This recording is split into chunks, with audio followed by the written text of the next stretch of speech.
No hay prisa, venga, venga. Yo ya he estado aquí. Hace 60 años.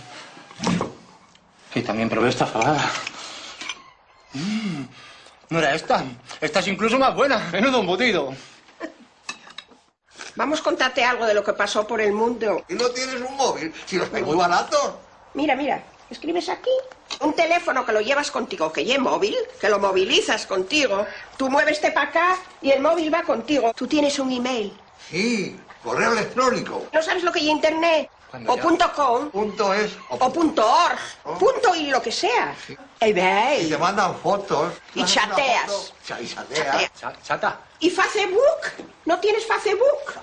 Que lleve como la cara con el libro en inglés. Que no, pues. Facebook. Que no le ves la cara que tienes. Si no tienes, no Sí, conoces no, nada. claro, nada. como tú congelado. Vamos, no sé. Es que si no tienes un blog, no oyes nadie en el mundo. ¿No tienes blog? ¿Blog? Eso no Sí, tiene blog. nada, no tiene más que hambre. Y ya del Twitter ni te hablo, ¿eh?